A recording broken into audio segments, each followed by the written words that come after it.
Bonjour à tous, je reviens aujourd'hui pour un nouveau numéro du Coin des albums. J'ai tourné une première vidéo de ce rendez-vous il y a 4 mois je pense. Première vidéo qui n'avait pas rencontré un franc succès, mais vous êtes plusieurs à m'avoir quand même demandé d'en tourner d'autres, puisque le sujet vous intéressait. Donc le sujet c'est les albums jeunesse, comme le nom du rendez-vous l'indique, pardon. Voilà, donc aujourd'hui je reviens avec plein de nouveaux albums. Je pense qu'il y en a 9 en tout. Je sais que les albums jeunesse ne passionnent pas tout le monde, mais certains d'entre vous sont très intéressés par le sujet. Moi, c'est quelque chose qui me passionne également. Donc voilà, j'avais envie de faire cette deuxième vidéo sur le thème des albums jeunesse et j'espère que ça plaira à la majorité d'entre vous. Premier album, Les Fruits de Lily de Lucie Albon, aux éditions L'Élan Vert, collection du bout des doigts. Alors, pourquoi cet album? Je l'ai acheté l'année dernière dans un tout petit salon du livre de Lyon qui s'était déroulé dans le 8e arrondissement exactement.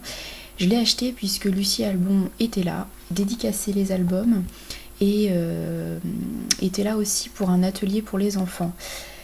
J'ai découvert Lucie Albon à ce moment-là et je ne regrette pas puisque j'adore vraiment ce qu'elle fait. Je vous montre juste la petite dédicace, c'est l'arbre avec la libellule. Lucie Albon, elle a inventé une technique bien particulière, elle peint, comme la collection l'indique, du bout des doigts. Donc en fait, je pense que ça, je sais pas si ça se voit beaucoup à la caméra, mais elle trempe ses doigts, son pouce, son index, etc. dans la peinture et elle applique comme ça sur une feuille. Elle a toute une technique bien à elle, ça rend super bien. Je vous mettrai une vidéo, le lien d'une vidéo en description pour que vous puissiez voir exactement son travail comme ça en live. C'est vraiment super sympa. À la fin d'ailleurs de l'album, il y a toute sa technique expliquée pour que les petits puissent à leur tour imiter Lucie Albon. Donc là on voit pour faire les raisins, la framboise, les cerises. Donc Lily c'est une petite souris, il y a toute une collection autour de ses aventures. Je n'ai qu'un livre de cette collection pour le moment, donc Les Fruits de Lily. J'aimerais bien m'en procurer d'autres mais pour le moment j'ai pas eu l'occasion. Les Fruits de Lily donc, ça parle de fruits évidemment. Et en fait Lucie Albon nous présente tous les fruits au fil de l'année, au fil des mois.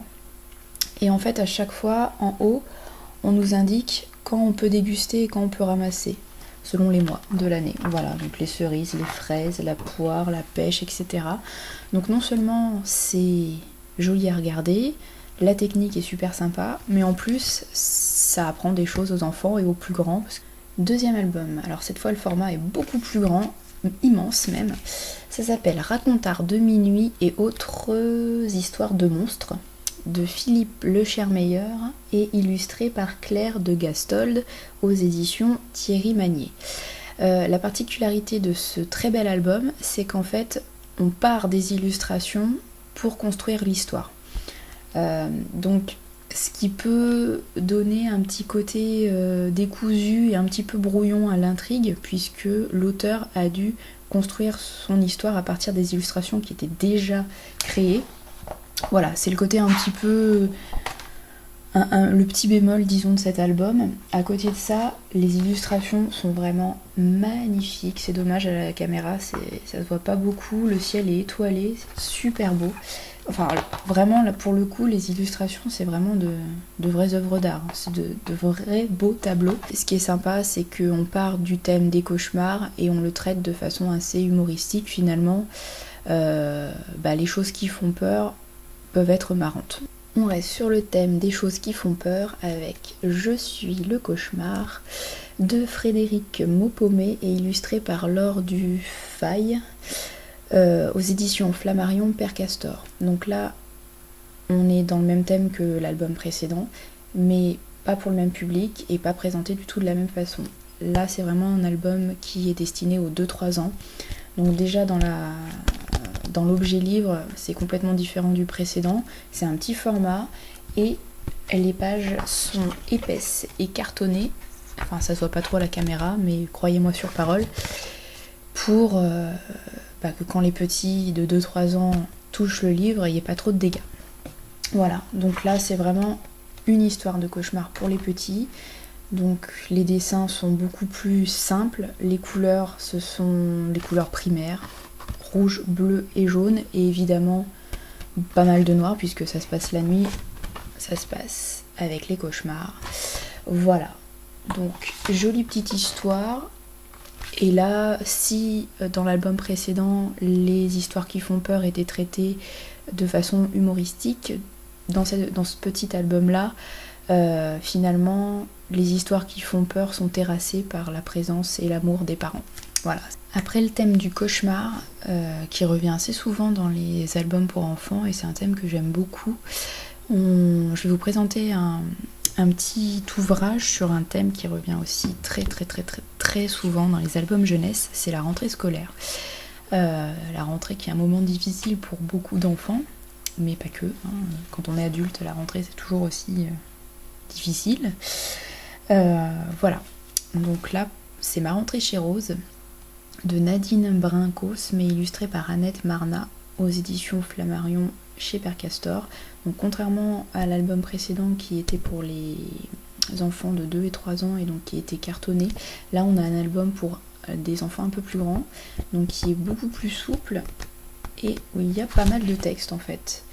J'ai presque envie de dire que c'est un petit peu l'album qui fait le lien entre ce qu'on fait pour les petits, qui est très cartonné, où il n'y a pas beaucoup de texte, et les premiers romans où il y a de moins en moins d'images et où le format se rapproche de plus en plus du roman de poche, en poche, pardon. Voilà, donc Ma rentrée chez Rose revient sur un thème très important pour les petits, qui est source de doutes, d'angoisse, etc. Et là c'est traité avec pas mal de tendresse, c'est coloré, c'est tout mignon, voilà, c'est un petit album très sympa pour rassurer les petits, je pense.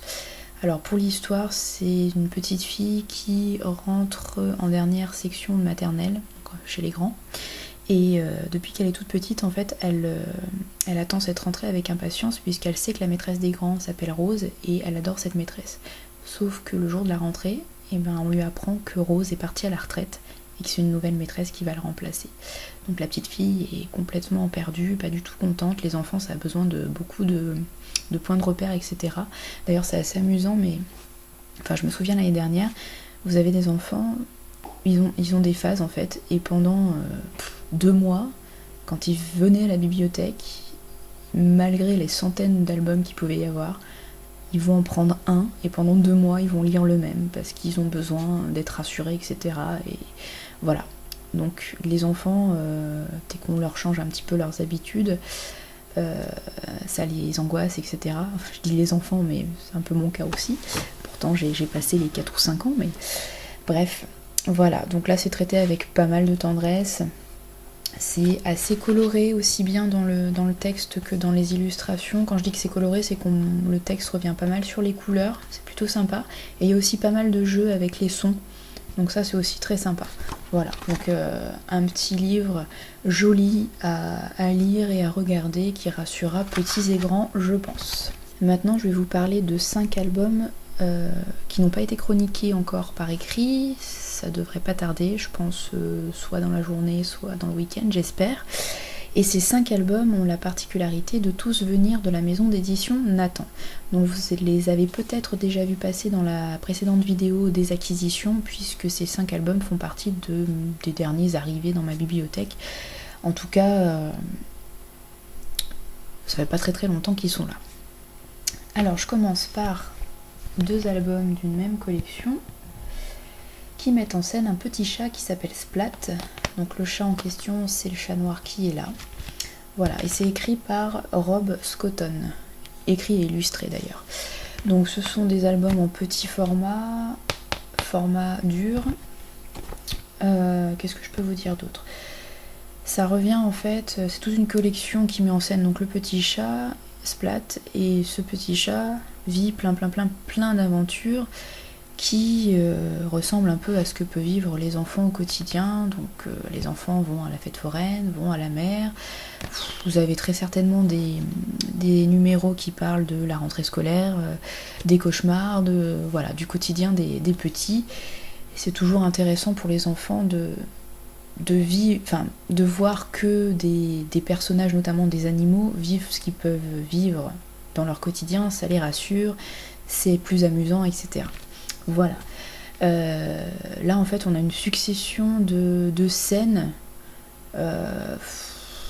J'ai trouvé niveau histoire que c'était amusant, sympa, mais ça n'apporte pas non plus énormément. Par exemple, à la fête foraine, Splat et ses amis vont faire de la grande roue. Après, la page suivante, ils vont sur le stand de jeu. La page d'après, ils vont manger des gâteaux, etc.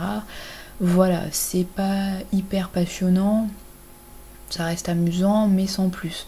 Contrairement à des albums comme Les fruits de Lily, que je vous ai présenté en premier. Là aussi, on suit une petite souris dans plusieurs aventures, mais ce sont des aventures un peu plus pédagogiques. On a les fruits, donc on présente les fruits. Je crois qu'il y a un numéro sur les chiffres.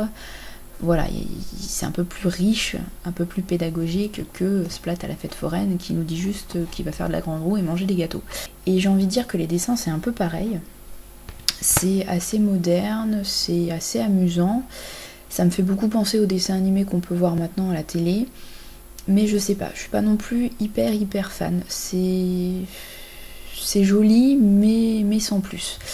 Et quitte à choisir, j'ai quand même préféré les illustrations de ce numéro-là, puisque à la mer, on a quand même un peu plus de décor. Le décor est un peu plus riche. L'illustrateur a fait un petit effort de ce côté-là quand même. Voilà, il y a un peu plus de détails, un peu plus de richesse du décor. Alors que dans celui à la fête foraine, on a pas mal de fois où les personnages sont sur fond blanc. Alors ça reste joli, mais c'est mignon, mais sans plus. Alors après le thème des cauchemars, après le thème de la rentrée, on a le thème de l'arrivée d'un petit frère ou d'une petite sœur dans la famille. C'est aussi quelque chose qui peut être très perturbant, puisque c'est encore un changement, etc. dans la vie d'un enfant. Donc là, on a ce thème-là, qui n'est pas très présent, on va dire, puisqu'on ne comprend qu'à la fin que le petit garçon qui est présenté ici vient d'accueillir un petit frère ou une petite sœur dans sa vie. C'est la drôle d'idée de mon papa, de Rémi Choran et illustré par Alexandra Huard. Donc, je vous le disais, on ne le comprend qu'à la fin que ce petit garçon vient de devenir grand frère ou grande sœur, puisque sinon, tout le long du texte, en fait, c'est la description d'une journée avec son papa. En fait, au lieu d'aller à l'école, le petit garçon suit son papa dans plein d'aventures. C'est un petit peu une journée père-fils. Voilà, donc ils vont au zoo, ils vont au musée, ils vont manger des croissants ou un pain au chocolat dans un café, etc. C'est une façon un petit peu de rassurer le petit sur, même s'il y a un petit frère ou une petite sœur dans sa vie, maintenant, son papa est toujours là pour lui. Histoire toute mignonne, rassurante, tendre, comme ma rentrée chez Rose sur un autre sujet. Et là, niveau illustration, qui sont assez jolies, c'est contrairement à Splat juste avant, je trouve qu'il y a énormément de détails, aussi bien sur les personnages que dans les décors. Voilà, c'est hyper coloré, tout est utilisé. Il n'y a pas de blanc, contrairement à Splat. Vraiment tout est peint. Voilà, c'est plutôt joli et je pense que ça attirera pas mal l'œil des enfants. Dans le même format, mais sur un thème et dans une optique complètement différente, voilà l'histoire vraie de Yen Yen, le panda géant. Donc c'est écrit par Fred Bernard et c'est illustré par Julie Falk. Donc le but de ces albums, a priori il y en a 3. On a aussi l'histoire d'un orang-outan et l'histoire d'une tortue géante. Donc ces 3 albums sont publiés en partenariat avec le Muséum national d'histoire naturelle et sont là pour raconter l'histoire vraie. Donc c'est basé sur des faits divers qui ont réellement existé.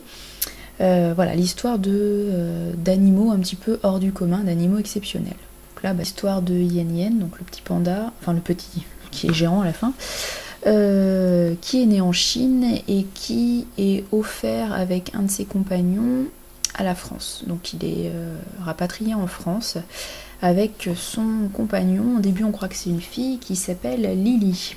Voilà, c'est ça. Donc voilà, on a l'histoire un petit peu de ce panda, de sa naissance à sa mort. Niveau histoire, je suis assez déçue, je trouve que c'est très expéditif. Par exemple, bon, je spoil, mais bon, de toute façon, c'est un album, donc en 3 minutes vous l'avez lu et donc vous aurez l'information assez rapidement.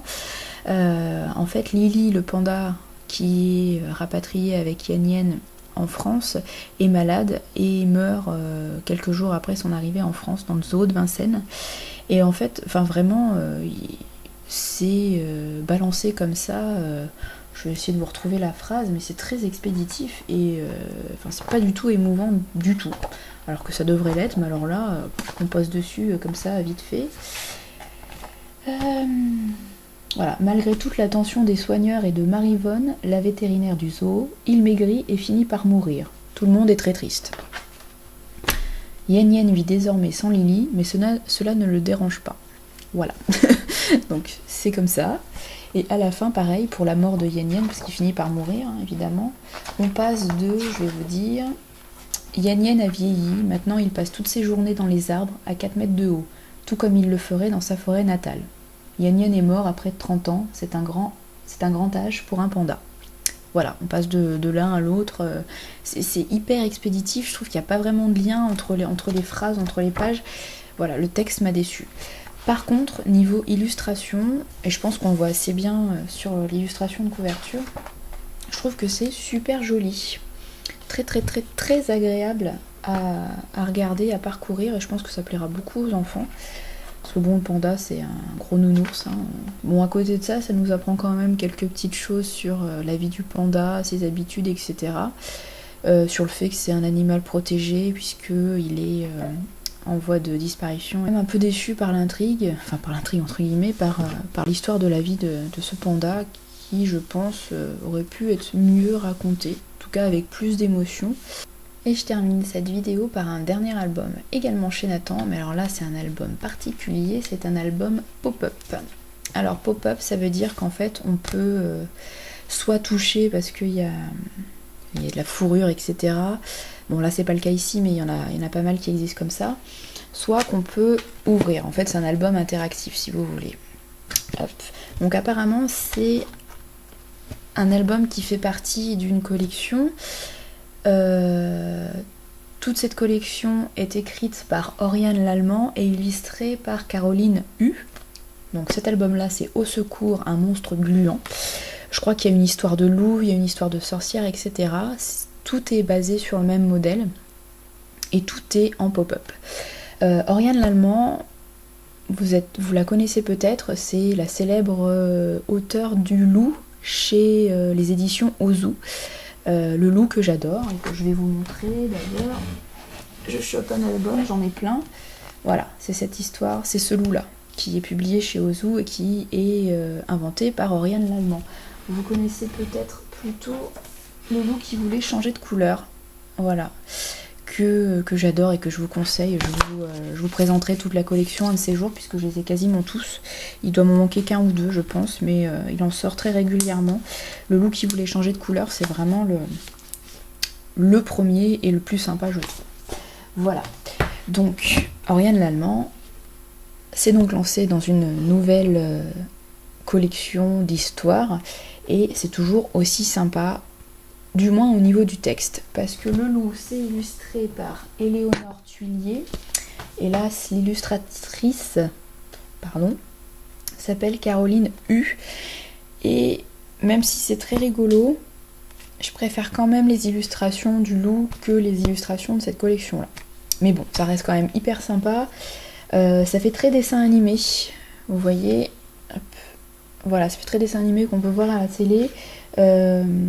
Tout est entouré de traits noirs plus ou moins épais. Je sais pas si ça se voit bien. Voilà. C'est sympa, c'est hyper coloré comme vous pouvez le voir, c'est en pleine page, tout ça. Mais j'ai quand même une préférence pour les illustrations de Éléonore Tuillier pour le loup. Voilà.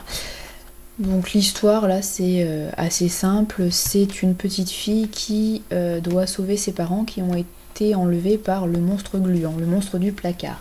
Donc en fait chaque double page présente un nouvel endroit qu'on visite et en fait dans chaque endroit l'enfant doit trouver la sortie. En gros c'est ça un petit peu l'intérêt de cette histoire.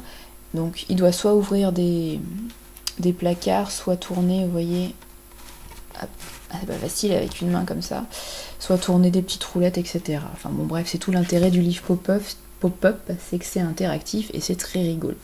Voilà, donc j'ai beaucoup aimé ce livre. Je vais essayer de me procurer les autres numéros.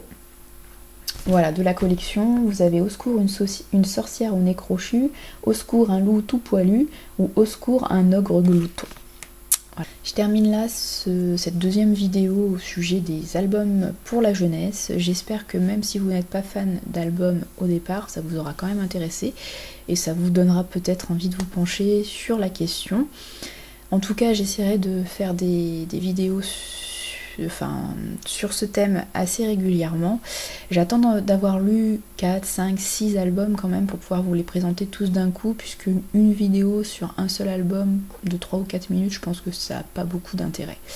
Voilà, je m'arrête là. Je vous dis à très bientôt sur le blog avec l'article qui parlera plus en détail et de façon moins brouillonne des 5 albums Nathan que je viens de vous présenter, que je vous montre là. Hop, 5 parce qu'il y a 2 numéros de Splat. Voilà. Je ferai un numéro sur le blog plus clair, j'espère. Et ceux qui préfèrent les chroniques écrites pourront bientôt avoir mon avis sur ces 5 albums. Je vous souhaite un très bon week-end. Je vous dis peut-être à plus tard avec une deuxième vidéo. Je vous promets rien, mais je vais essayer.